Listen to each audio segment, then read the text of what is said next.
first of all, migration of peoples from other parts of the world. Migration is the catch-22 issue.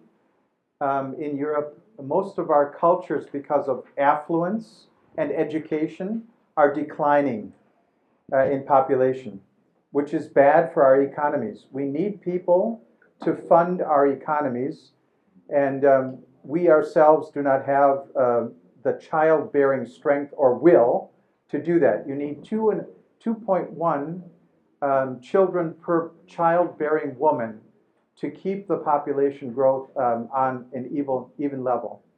So in Germany, it's one child per childbearing woman. So we're under that. We're in a negative growth. So we will need many, many people from other countries to come into our cultures and countries, which means that we will be facing many foreigners coming to us. We're already seeing economic migration, many Spaniards coming to Germany, many young Spaniards. I think that the unemployment rate amongst young Spaniards is almost 30%. 60, 55. Oh, it's even worse than I thought. And many of them are coming to Germany to find jobs. In the next 10 years, 80% of the population increase, 80% of the increase in Europe will be resultant from immigrants that come to us. But many of these people will already be followers of Jesus. We will not have to lead them to Jesus. We will need to find them and then sponsor them and empower them to do ministry in our countries, both to their ethnic groups and to our own nationalities. Sometimes these people are much more bold than our own people in sharing the gospel and planting new churches. But what they need are shepherds or sponsors, gatekeepers that let them in and help them to integrate. Christianity is a migratory religion and has been from the outset, is what one author says. Being a missional church involves developing creative strategies for partnership and outreach to newly formed migrant congregations. Stephen is working with people from Brazil who are coming to Croatia or to the Baltic countries who want to evangelize and plant churches.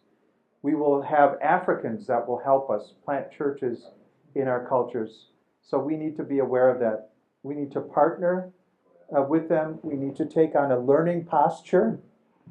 We are not the ones that will tell them, but we will learn from them as well. Another aspect of what we will be facing in the next 10 years, and this will be a delight to Øystein's heart, that we will be dealing with the Pentecostal phenomenon. The growth in the evangelical world will come from the Pentecostals and the Charismatics. Non-Baptists, yes. When the Pentecostal comes, Yes. Now you got him all excited over here. Yeah. Yes, Seth.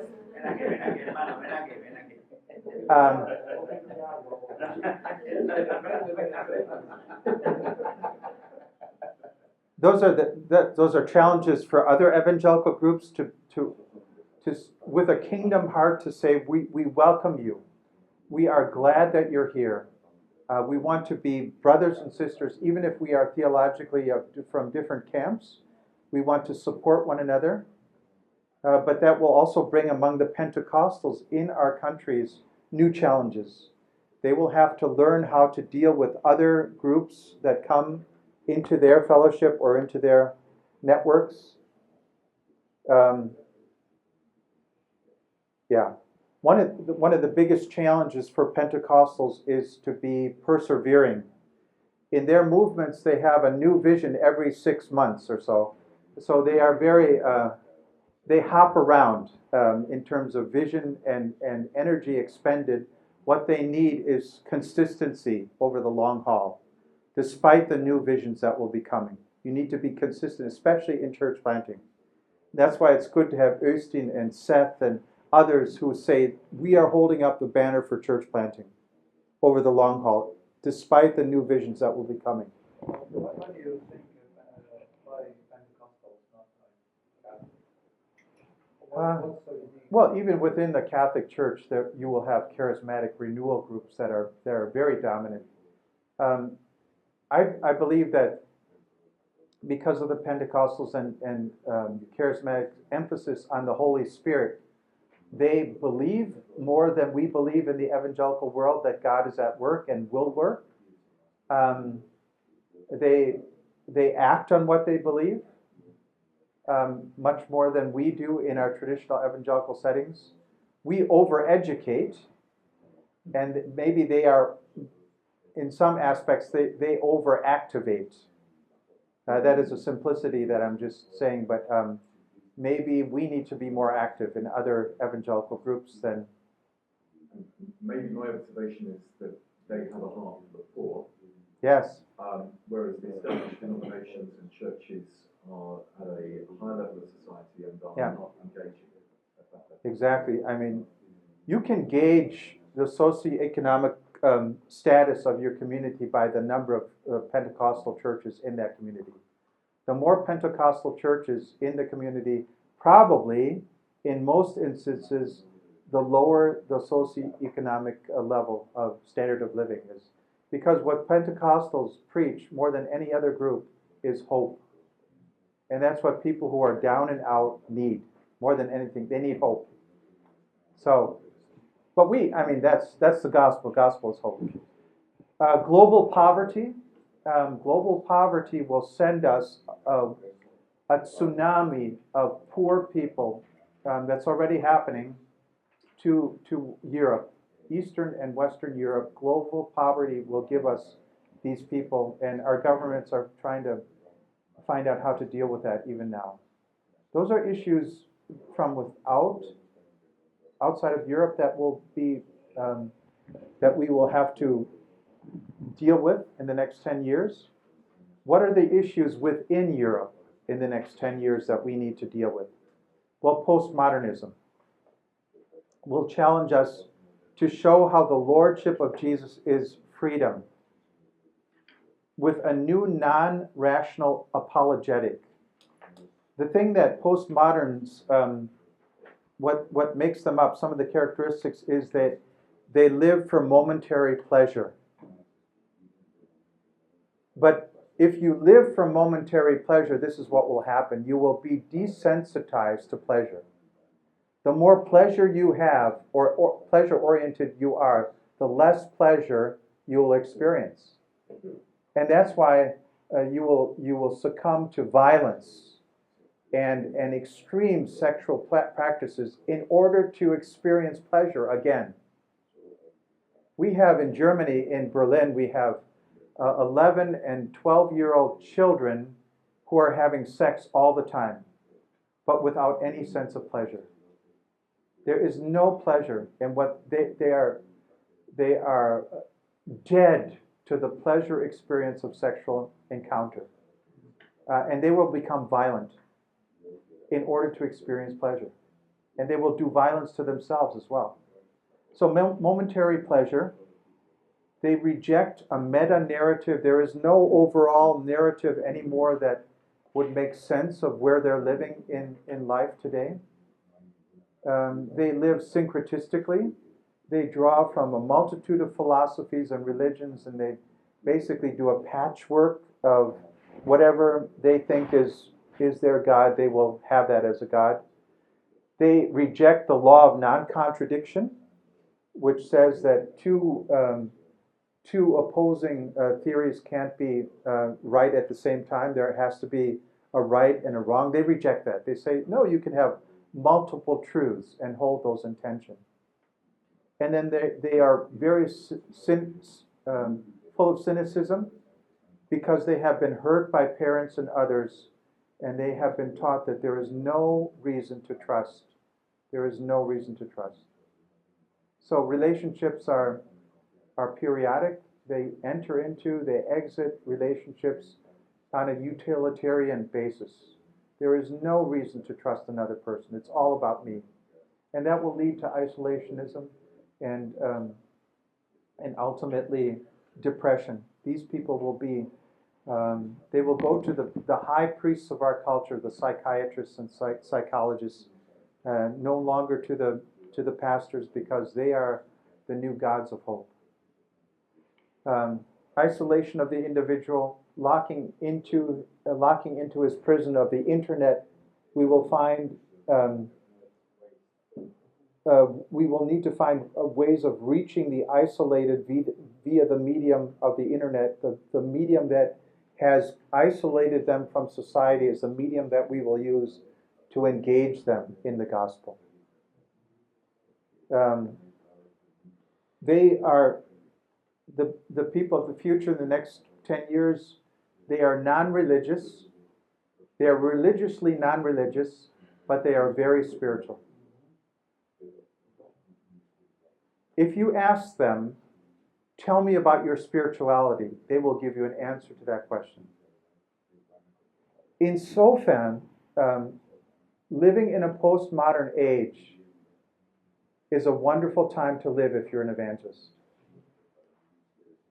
If you're not preaching an institution, but a viable relationship with a living God who knows what it's like to love and to have hope and to fix the brokenhearted.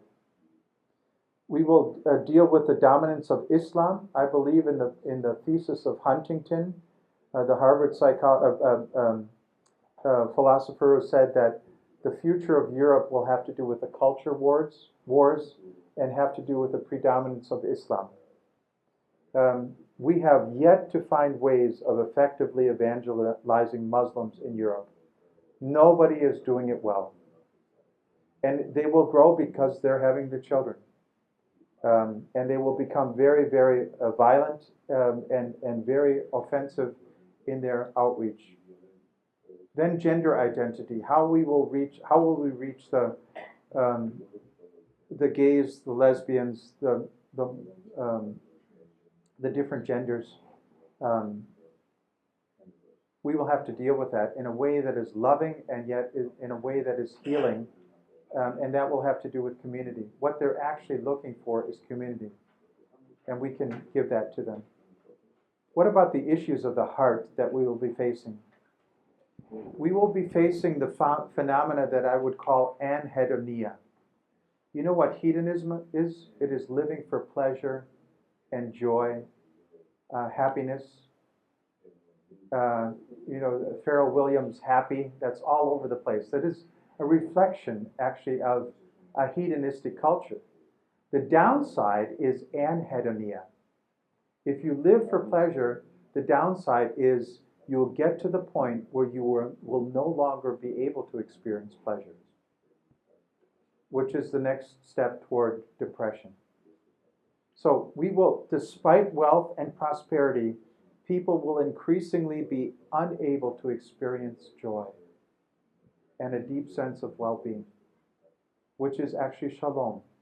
Shalom, God's sense of well-being despite outward circumstances, is what God wants to gift every person with. But we will rediscover shalom for this postmodern society.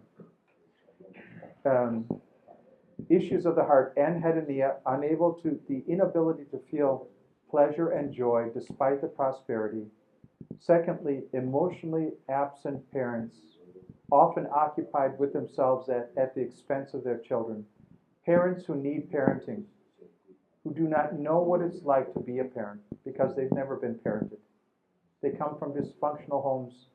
And this will create, we will learn to have church that is a home for the emotionally homeless in our generations. And that will be increasing.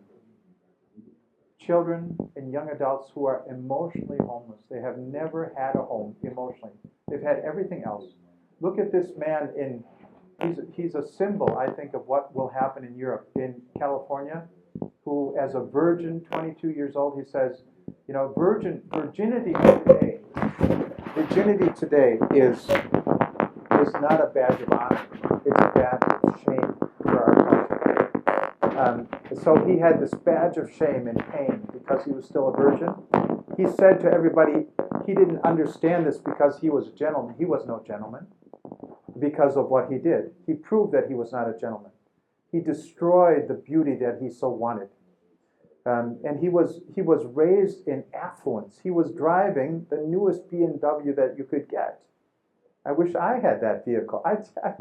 He had everything that the world could offer him, and he was lonely, depressed, and angry. Behind depression, there is always anger. When you look at the bottom side of depression, you will find anger. Anger. And we will be faced with an angry culture because these young adults are emotionally homeless. They will be having it all and enjoying it less, suffering under material prosperity. Issues pertaining to church planting, we will learn to tackle the milieus in our countries. Many studies are being done today about the 10 in Western cultures, about the 10 different distinct philosophies of living that our cultures are made of.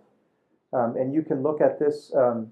Shell does extensive studies on the milieus of our countries, and we will begin to plant churches for specific milieus. Right now in Germany, different denominations and federations, including my own, we are thinking about going into one large German city and planting 5 churches at one time, where each church plant would target 2 distinct milieus that the other church plants aren't able to target. So we would like to collectively plant 5 new churches to cover all of the 10 milieus in this city at one time. A milieu is a world in which we live. We don't no longer do we talk about class distinctions, upper class, lower class, middle class. We no longer talk about the young generation or the hippie generation or whatever. We talk about philosophies of living. I'll give you an example. In Germany, in Eastern Germany, about 7 to 8% of Eastern Germans are nostalgic East Germans. They wish that communism were back. They mourn the loss of communism. They live in the past. In Poland, it's probably some of that is there too. So they say the best days of our culture is when communists ruled. And that draws them together. They could be old people that experienced the communist era. They could be young people who long for that they've never experienced. In Berlin today, there is about 10% of the population they call them experimentalists. Experimentalists. These are people usually in their late 20s and 30s. They are single. They are very liberal, politically minded. They have multiple sexual relationships. They are creative people. They're in the arts. They're in the graphics, music, poetry, and they hang together in certain locations in Berlin. We have planted a church there called the Berlin Project for these people. 500 people attending their services right now. Amazing. Half of the people that attend the Berlin Project are from that milieu. You put a link. Pardon? You find out what our milieu is. Yes. You could look at the Sinus study, S-I-N-U-S. Google Sinus study, and you will find out what this looks like. They'll show you it looks like a brain. We will need new evangelistic tools to reach the postmodern part, and there the alpha course will not do it because alpha is propositional. You talk about Jesus, and the postmodern says, I'm not interested in Jesus. You talk about the relevance of the Bible, they say, I'm not interested in the relevance of the Bible. I want to listen to my own heart. So we'll need new tools to reach the postmodern person. My Life Workshop, the thing that I've developed and that you can get a feel for this afternoon after lunch, is such a new tool, I think. And then we will have to learn to go from addition to multiplication in church planting. And that's the whole subject in and of itself. That's the movement leaders' subject. We cannot do church planting the way that we have done it up to now. We must do it quicker. We must do it with more depth, discipleship depth, with shorter gestation periods. And we need to emphasize generations and not mother-daughter church planting. So those are some of the challenges that face us as evangelicals who are wanting to evangelize and plant churches. Now I want to give it over to my friend Martin, who has much more to say on these things than I do. Let's just think a little bit about the situation we're in. I actually do think it's a hopeful situation, but it does require a different approach from the church to be able to take advantage of this situation. Now, obviously, I'm speaking from a UK perspective, and I realise that's going to be a little bit different, because the good thing about the situation in the UK is that the church is increasingly evangelical. That's the Protestant church is increasingly evangelical, and is beginning to regain its confidence after a time of shock. So in terms of the circumstances in which we find ourselves, I think the dominant narrative since the 60s has been the narrative of the individual, and the idea that we talked about it earlier, the autonomous individual, the idea that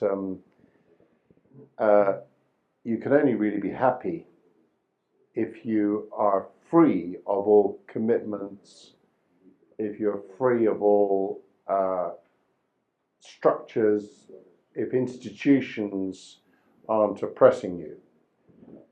Now, the problem with that narrative is that, I mean, first of all, it's a consumer narrative. It's basically saying that you are the center of the universe, and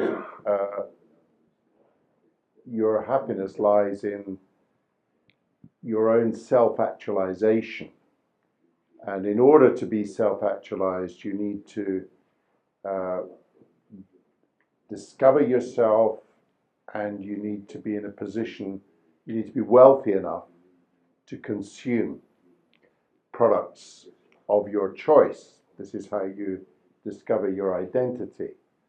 You express your identity through what you consume.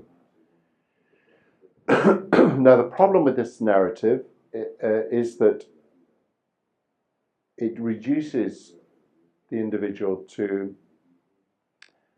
a situation where no relationships are valid. They're only valid in so much as they serve the individual. And in that situation, no institution can survive. So in Western Europe, every institution is under pressure. It doesn't matter if it's political parties, or if it's the Girl Guides, or if it's the church, or whatever it is. If it's an institution, even trade unions, you're going to struggle to survive. Because the narrative of the individual constantly undermines any kind of social organization.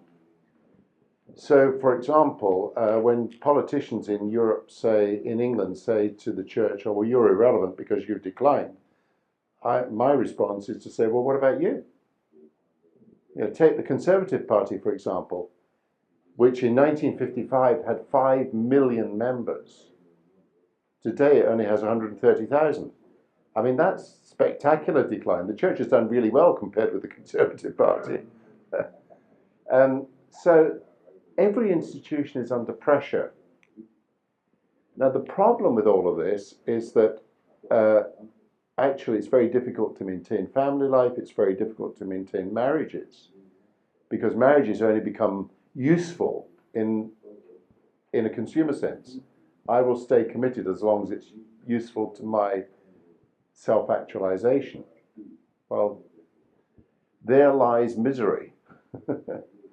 And I think gradually many people in our culture are beginning to see that actually there's got to be something else. And there needs to be a way in which we can live in community. The deepest longings of those under the age of 40, the deepest longings are to have relationships of fidelity, faithful relationships lived in community. The problem is they don't think it's possible. But what the church can demonstrate is that it is possible. We do know how to live relationships of faithfulness in community, or at least we should be able to. Because the gospel message always points us towards community. God himself is community, and he calls us into a community of faithful service where individualism is surrendered in comparison to the Lordship of Christ. And the Lordship of Christ calls us to serve our fellow men. That's a different kind of society. So here's the challenge. As well as preaching the gospel, we're also being called to rebuild the foundations of Western civilization. Now, how do we do that? Well, I think there's 3 big challenges for each local church. And the 3 big challenges are this. First of all, we have to rediscover the nature of leadership. Leadership is not the traditional pastor-teacher anymore. Leadership is not either the heroic individual. Leadership is about team. Leadership is about preferring the other. Leadership is about empowering others. Leadership is about living in a team community in such a way that we produce in the team the kind of culture that we want to see in the church. In other words, this needs to be the kind of team culture where actually we enjoy doing this. This ought to be fun. This ought to be something where we get a tremendous sense of pleasure from being with our fellow leaders. The second task then, beyond that of leadership, is how do we live an authentic life as a Christian community, which is not just passive. In other words, how do we move from a situation where those who come to worship are not just another version of consumers? How do we move from a situation where those in our churches are not just consumers of religious goods? How do we move to a situation where our natural expectation is that all people in the church have a ministry, and the function of the church is to help them to develop that ministry in such a way that the community we produce ought to tell you something about the message we preach. So you ought to be able to guess what the message is by looking at the community we produce.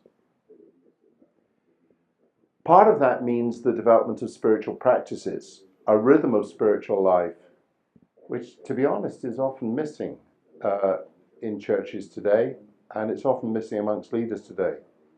So developing spiritual practices that reflect a rhythm of life that brings people deeply into an awareness and relationship of God and away from the hectic round of consumer busyness. And then the third priority for the local church is how to build a conversation with the local community in which we're located, which is more than simply the question, why don't you come to church? The question, why don't you come to church, is not a conversation. It's a cry of desperation. That's not the conversation we want.